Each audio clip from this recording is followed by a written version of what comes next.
Assalamualaikum warahmatullahi wabarakatuh. Selamat malam, salam sejahtera untuk kita semua. Nah, pada pertemuan kali ini kita akan membahas materi tentang manajemen wilayah mata kuliah salesmanship.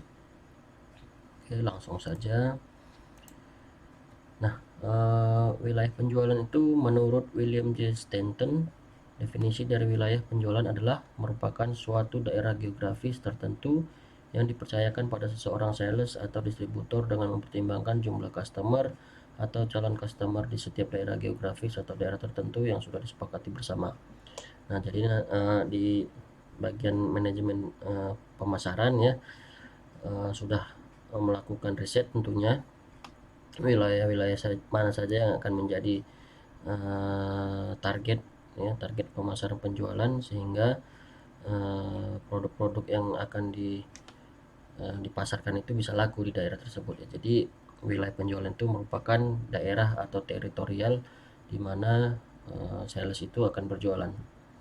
Nah, selanjutnya manajemen wilayah itu adalah perencanaan, pelaksanaan dan pengawasan aktivitas wiraniaga atau salesman dengan tujuan merealisasikan penjualan dan laba potensial untuk wilayah mereka. Nah, jadi dengan ada dua kata ini, manajemen dan wilayah. Jadi manajemen itu mengatur, merencanakan, mengevaluasi, melakukan rencana aksi dan sebagainya, itu juga bisa dilakukan di suatu wilayah ya. Jadi dimulai dari tahap perencanaan wilayah, targetnya ya, target orang-orang yang seperti apa yang di wilayah itu, terus pengaruh-pengaruh iklim, contohnya juga yang mempengaruhi pemilihan wilayah tertentu, juga bagaimana cara melaksanakan penjualan di wilayah tersebut.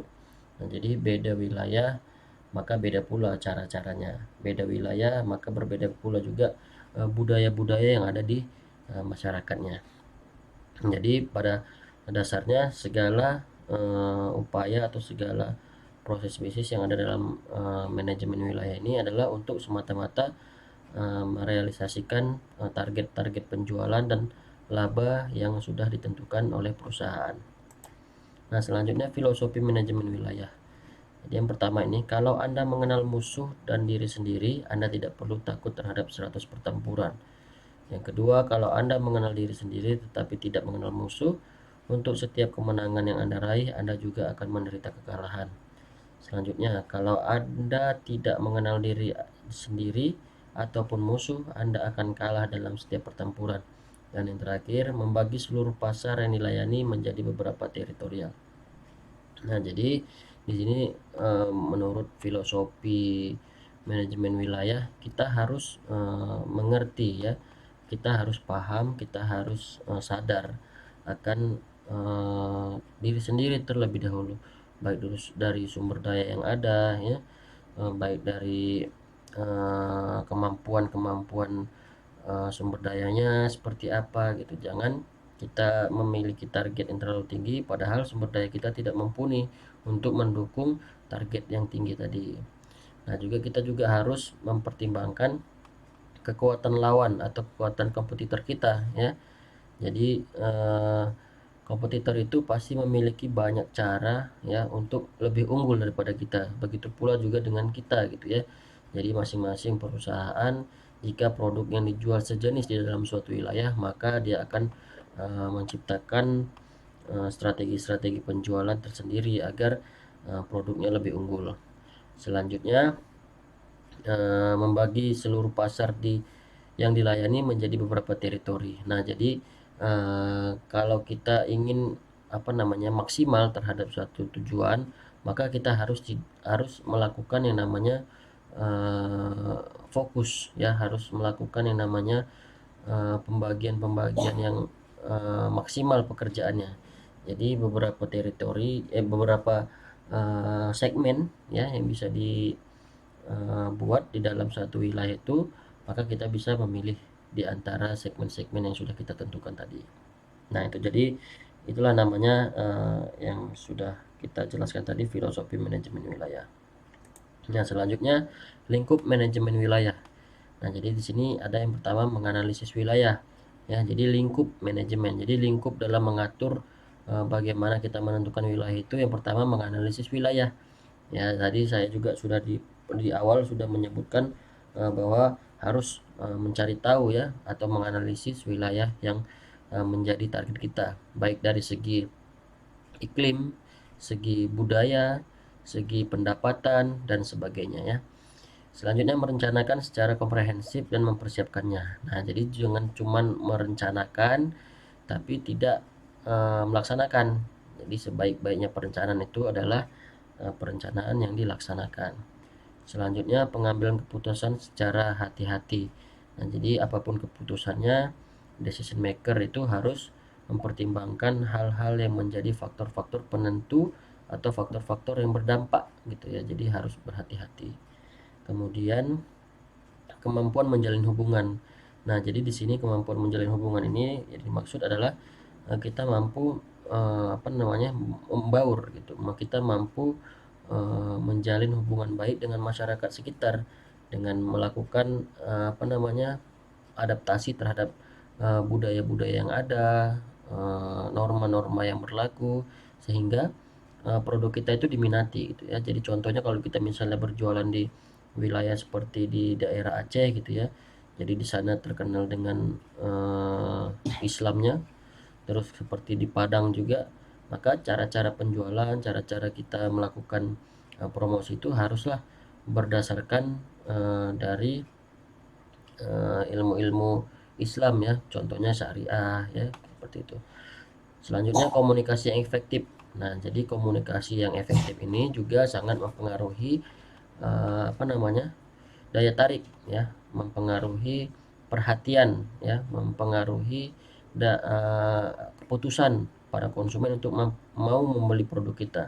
Jadi kalau komunikasi kita terhambat, komunikasi kita tidak tepat sasaran, komunikasi kita tidak berjalan lancar, maka eh, apa namanya aware-nya konsumen itu tidak akan muncul.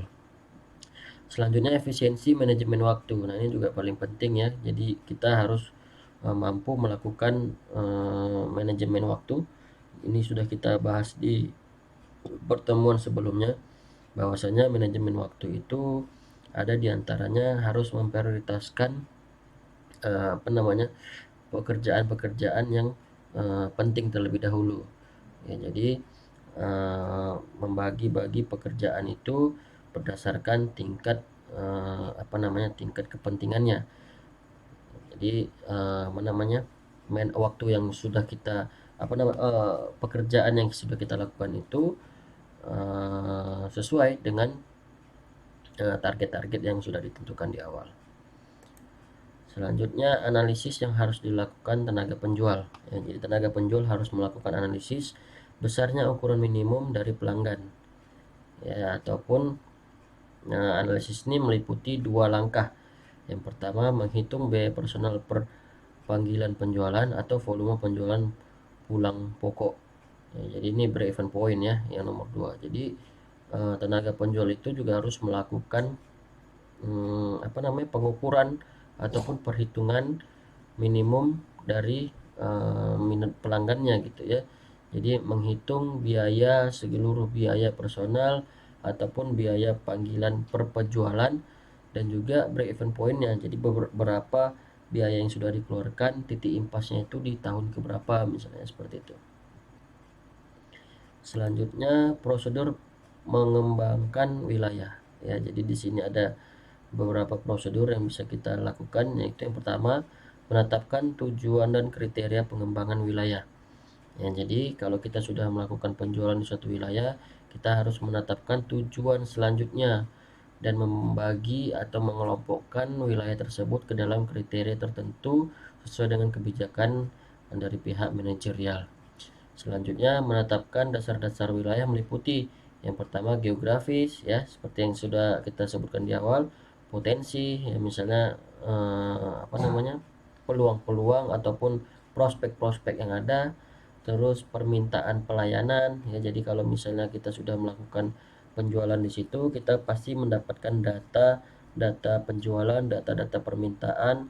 Nah, jadi kita tahu bagaimana permintaan di suatu wilayah. Selanjutnya beban kerja. Nah, jadi jangan sampai beban kerja kita di suatu wilayah tersebut terlalu besar. Contohnya misalnya di di suatu wilayah tersebut gudang kita jauh daripada masyarakat dan itu sangat membebankan biaya transportasi contohnya, jadi beban kerjanya terlalu besar. Terus menugaskan wiraniaga ke wilayah yang sudah ditetapkan. Nah, jadi prosedur menetapkan dasar-dasar wilayah ini ada juga meliputi tentang bagaimana kita mengatur sales itu ke wilayah-wilayah yang sudah ditentukan. Jadi kalau tadi kita sebelumnya di slide sebelumnya kita membahas bagaimana kita membagi-bagi wilayah itu atau melakukan segmen-segmen terhadap wilayah. Nah, setelah kita lakukan pembagian tersebut, kita harus menugaskan sales kita, staf wiraniaga kita untuk melakukan penjualan di daerah-daerah yang sudah diklasifikasikan tersebut. Nah, selanjutnya model manajemen wilayah.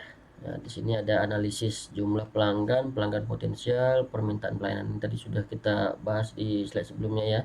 Terus tujuan, target penjualan, target laba, target bisnis baru. Nah, jadi sini tujuan daripada model manajemen wilayah ini bukan hanya tentang bagaimana target penjualan dan laba.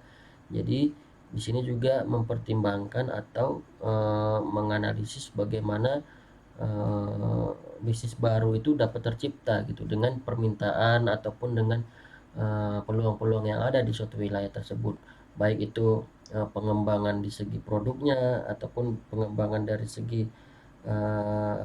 jenis-jenis produk yang lain ya yang bisa kita jual tapi dengan tetap menggunakan brand perusahaan kita dan lain sebagainya.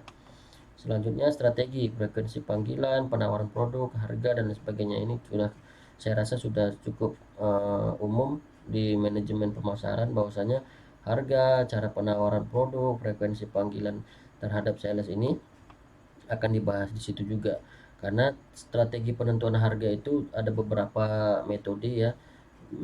Ada yang berdasarkan cost, berdasarkan biaya ataupun berdasarkan harga pasar dan juga berdasarkan permintaan ya. Jadi kalau misalnya berdasarkan cost itu dia pasti menghitung harga pokok produksi dan menghitung berapa margin yang diinginkan. Nah, itu salah satu contohnya. Selanjutnya taktik ya, lingkup wilayah, rute, jadwal. Jadi di sini taktik menyangkut tentang strategi bagaimana kita menentukan rute-rute para wiraniaga kita, terus bagaimana kita menetapkan jadwal-jadwal penjualan berdasarkan mungkin budaya yang berkembang ya. Misalnya contoh di satu wilayah itu sangat banyak orang-orang yang uh, duduk di warung kopi itu pasti malam, jadi sales rokok itu pasti mainnya malam gitu, jadi ke kafe-kafe contohnya seperti itu. Selanjutnya implementasi, prospek yang ada, pelanggan yang terlayani, pelaporan. Nah, jadi implementasi ini yang paling penting ya. Jadi jangan hanya merencanakan tapi tidak melakukan. Tapi setelah dilakukan juga harus dimonef. Setelah dimonef maka kita harus melakukan yang namanya rencana aksi daripada hasil evaluasi. Jadi baik dari prospek yang ada, pelanggan yang terlayani akan menciptakan kepuasan terhadap layanan kita ataupun terhadap produk kita dan lain sebagainya. Terus adanya pelaporan, jadi setiap kegiatan itu sebaik-baiknya kegiatan itu harus memiliki pelaporan yang jelas sehingga hasil dari laporan tersebut yang mana di dalam pelaporan itu pasti ada data ya, data penjualan, data permintaan, nah terus data yang mendukung akan strategi selanjutnya itu juga sangat perlu. Selanjutnya pengawasan ya, kuota ya, batas atas produksi itu seperti apa, seberapa banyak, terus prosedur pelaporan ya. Jadi bukan hanya sekedar melapor tapi kita harus memiliki standar prosedur pelaporannya seperti apa, terus melakukan review dan revisi. Jadi yang ini sudah saya sebutkan tadi bahwasanya revisi ini adalah dalam bentuk rencana aksi dia biasanya. Selanjutnya pertimbangan membentuk wilayah. Nah, jadi yang pertamanya pengcoveran yang lebih baik, yang kedua mengurangi biaya penjualan, yang ketiga meningkatkan pelayanan terhadap customer, yang keempat penilaian prestasi dan kinerja yang lebih akurat. Nah, jadi untuk membentuk suatu wilayah target dalam penjualan itu dia harus berdasarkan 4 poin ini, jangan malah jadi beban ya. Jadi dalam membentuk suatu target wilayah itu harus dia mengcover dari kegiatan-kegiatan yang lain ya, dari wilayah-wilayah yang lain. Jangan sampai mengembangkan hanya sekedar karena keinginan ya, tapi tidak berdasarkan data. Terus mengurangi biaya penjualan. Nah, jadi mungkin pengembangan wilayah ini ya, pembentukan wilayah baru-baru ini bisa mengurangi biaya penjualan. Contohnya biaya apa namanya, distribusi. Kalau wilayah itu semakin banyak ya, terbentuk wilayah yang banyak, maka distribusinya juga akan berkurang ya. Jadi di wilayah ini sudah ada posnya, wilayah ini sudah ada posnya, jadi mengurangi biaya distribusi. Selanjutnya meningkatkan pelayanan terhadap customer, ini udah pasti. Jadi semakin banyak apa namanya, titik-titik wilayah yang sudah kita bentuk, tentunya pelayanan terhadap permintaan customer itu akan semakin cepat gitu ya, semakin cepat dan semakin apa namanya, prima pelayanannya. Selanjutnya penilaian prestasi dan kinerja yang lebih akurat. Nah, jadi di sini mempertimbangkan prestasi juga. Kalaulah prestasi pegawainya nggak baik gitu ya, terus kinerjanya tidak memenuhi target sasaran, maka janganlah kita sembarangan untuk melakukan pembentukan wilayah baru, karena tim kita saja tidak melakukan pekerjaan dengan maksimal. Nah, selanjutnya di sini adalah dasar merancang wilayah manajemen. Jadi di sini ada beberapa poin ya. Jadi potensi wilayah yang pertama, jadi potensi wilayah ini sangat berpengaruh terhadap pembagian teritori, terutama dalam hal kontribusi omset dan penghasilan sales. Nah, jadi potensi wilayah ini menyangkut tentang kapasitas suatu teritori yang diproyeksikan dapat mempengaruhi nilai penjualan.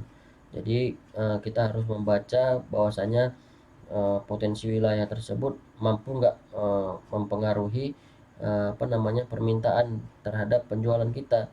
Jangan sampai potensinya rendah dan akan mengakibatkan penurunan terhadap penjualan. Selanjutnya, parameter yang dijadikan patokan adalah batasan geografis, jumlah penduduk, sumber daya ekonomi dan sosial budaya, jumlah outlet, internal data, per sales, per area, distrik, effective call, dan lain sebagainya ya. Nah, jadi di sini parameternya itu, indikatornya itu adalah batasan geografis ya. Mungkin dia kalau biasanya itu cabang, dia cabang itu biasanya kabupaten kota atau provinsi. Bahkan kalau misalnya sudah berbicara negara, ada Asia ya, negara-negara Asia ataupun negara Asia Tenggara dan lain sebagainya. Terus jumlah penduduknya gitu. Jadi jangan sampai kita menjual suatu produk yang di wilayah tersebut penduduknya cuman sedikit gitu. Pasti ya sudah tahu kita minat ataupun jumlah permintaan itu pasti juga akan sedikit. Terus sumber daya ekonomi, ini tadi juga sudah saya sebutkan bahwasanya apa namanya, kekuatan pendapatan daripada masyarakat sekitar juga mempengaruhi permintaan terhadap produk yang dijual. Selanjutnya terus juga ada sosial budaya ya, yang menyangkut tentang norma-norma dan sebagainya. Nah, oke. Selanjutnya di sini ada yang kedua, dasarnya itu beban kerja sales ya. Jadi tadi kita sedikit membahas, ini kita perjelas lagi. Jadi beban kerja sales itu seluruh kegiatan yang harus dilakukan sales untuk mencapai potensi permintaan penjual di daerah teritorial yang dipercayakannya. Jadi ukurannya itu ada dua ya, jumlah kunjungan yang harus dilakukan sales dalam 1 tahun, siklus kunjungan yang dilakukan, serta jumlah kunjungan maksimal yang dapat dilakukan sales dalam 1 hari dengan memperhitungkan waktu perjalanan, jarak tempuh, pembuatan laporan, menunggu pelanggan dan lain sebagainya. Selanjutnya yang kedua itu pengemampuan pengcoveran area ya, jadi jumlah customer yang dikunjungi, apakah satu sales mampu melayani semua customernya pada hari itu atau mampu dicari customer lain yang baru. Nah, jadi menyangkut dengan poin pertama ini ada yang namanya SKP ya. Contohnya itu kalau di pemerintahan ada SKP, ataupun di perusahaan swasta juga ada namanya SKP, sasaran kinerja pegawai. Jadi di situ sudah ditentukan indikator-indikator penilaiannya terhadap beban kerja ya. Semakin semakin banyak pekerjaan yang dilakukan sehingga melampaui batas standar atau batas maksimal satu orang pegawai, maka dia akan mendapatkan kinerja yang tinggi gitu ya. Begitu juga sebaliknya. Selanjutnya nih, beban kerja sales itu juga harus mempertimbangkan salah satu poinnya adalah kemampuan mengcover. Jadi satu orang itu mampu nggak mengcover beberapa konsumen gitu. Jadi di sini juga menjadi dasar dalam merancang wilayah manajemen. Nah, selanjutnya di sini ada juga jarak tempuh. Ya, bagaimana sales mengatur waktunya, apakah waktu sales hanya dihabiskan untuk perjalanan atau membuat sales call. Nah, jadi jangan sampai kita menjual barang itu dengan jarak yang jauh dan menghabiskan waktu yang banyak gitu ya. Kita berjualannya cuma sebentar ya, belum tentu juga tahu konsumennya mau apa enggak, tapi kita sudah melakukan perjalanan yang sangat memakan waktu, dan itu manajemen waktunya juga sangat buruk pastinya. Selanjutnya kondisi geografis. Yang pertama itu poinnya adalah meminimalkan halangan atau hambatan kondisi geografis. Yang kedua, desain pembagian wilayah harus memperhatikan sungai, pegunungan, lintas kereta api dan lain-lain agar pengcoveran teritori dapat dilakukan secara optimal. Nah, jadi itu tadi ya, seperti letak geografis, misalnya contoh di pegunungan itu ya. Di pegunungan itu pasti wilayahnya dingin gitu ya. Jadi apakah produk kita sesuai dengan wilayah tersebut contohnya. Jadi itulah menjadi dasar juga dalam merancang target wilayah penjualan. Selanjutnya yang terakhir ya, dasar merancang wilayah manajemen itu ada poinnya cara monitoring dan kontrol teritori. Jadi 2 poin di dalamnya. Kontrol teritori dilakukan secara berjenjang agar proses kontrol dapat berjalan dengan baik dengan berdasar pada parameter call, efektif call, aktivitas transaksi, langganan transaksi, omset dan tagihan. Nah, jadi kontrol ini sebaiknya dilakukan secara berjenjang ya. Ada tahapan-tahapan yang memang harus dilalui agar supaya hasilnya juga lebih baik, data-data yang dihasilkan juga lebih baik, terus omset, tagihan, langganan transaksi juga tercatat dengan baik. Selanjutnya, join visit secara rutin ke wilayah kerja sales dengan acuan parameter di atas dan standar yang ditetapkan perusahaan. Nah, ini juga sudah bolak-balik kita sampaikan bahwasanya segala bisnis proses yang ada di suatu perusahaan itu harus memiliki standar. Jadi biasanya itu namanya standar operasional prosedur. Jadi standar operasional prosedur itu disusun dan disepakati bersama dan disahkan oleh pihak manajerial untuk dilaksanakan oleh para stafnya. Nah, mungkin itu saja yang bisa kita sampaikan tentang materi tentang manajemen wilayah. Ya, semoga dapat bermanfaat. Wassalamualaikum warahmatullahi wabarakatuh.